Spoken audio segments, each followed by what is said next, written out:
Assalamu alaikum students, my name is Khadija and I am your science teacher. And today we will continue our unit number 9 and dispersion of light. Today we will start laws of reflection. Before starting laws of reflection, we will recall reflection. What is reflection? Bending of rays of light due to change in medium is called reflection.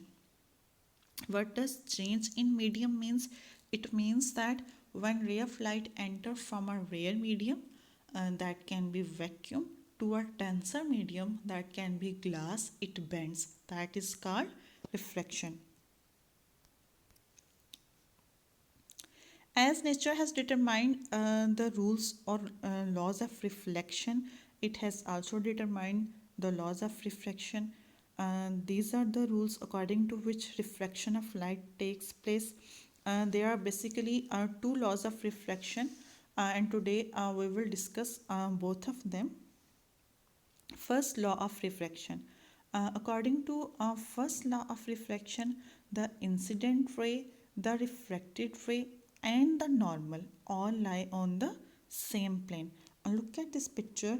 This is incident ray, this is refracted ray, and this is normal. All of them lie on the same plane. It means that when we try to draw them on paper, they will always be on paper, not outside the paper. Second law of reflection is also known as Snell's law.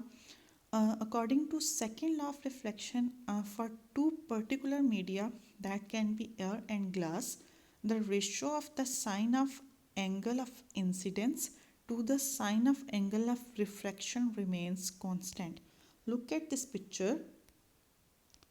This is angle of incidence and this is angle of refraction.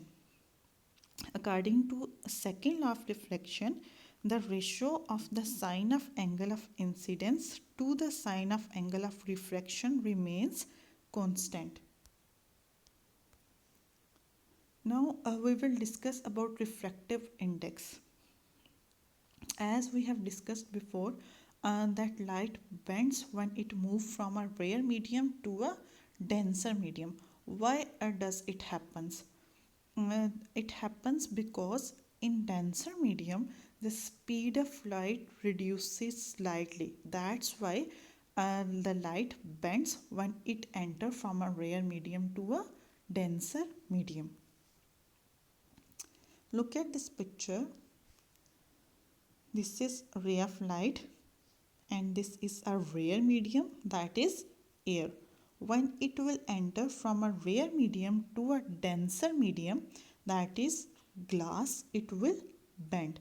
Why? Because speed of light reduces slightly when it enters from a rare medium to a denser medium. In second law of refraction, we have also discussed that the ratio of the sines of angles of incidence and refraction remains constant for two particular media. These two different observations explain the same phenomena, that is refraction of light. Suppose that speed of light in vacuum is symbolized by c and speed of light in denser medium is symbolized by v. Then the ratio of speed of light in vacuum to speed of light in medium is called the refractive index of that medium, and that is denoted by n. You can see here n is equal to c by v. Over here c is the speed of light in vacuum and v is speed of light in denser medium. That is the refractive index of that medium. The refractive index for common materials is always positive. It tells us the amount of bending of light by a medium in numbers. For a particular medium, the refractive index remains the same for all angles of incidence and refraction. So we can generalize the second law of reflection as n is equal to c by v is equal to sine I divided by sine r. Over here c is over here c is the speed of light in vacuum and v is the speed of light in denser medium.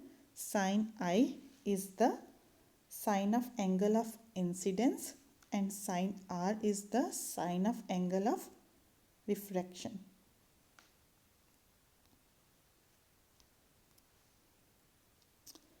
Look at here, there is a table on which refractive index of common materials is mentioned. For example, we have a material that a medium that is glass. Refractive index of glass is 1.5, water is 1.33, ice is 1.3, air is 1 and diamond is 2.4. Students, there is interesting information for you that metamaterials that are used in making invisible clocks that have zero or even negative refractive index. Why? Because the speed of light in metamaterials is greater than the speed of light in vacuum. That's why they have zero or even negative refractive index. Look at here, these are the metamaterials and you can see here that they have negative reflection. Why? Because the speed of light in metamaterials is greater than the speed of light in vacuum. Therefore, they have negative refraction. These metamaterials are used in making invisible clocks that are used in different movies, and where that are the magical items that are worn by the hero. Thank you, students.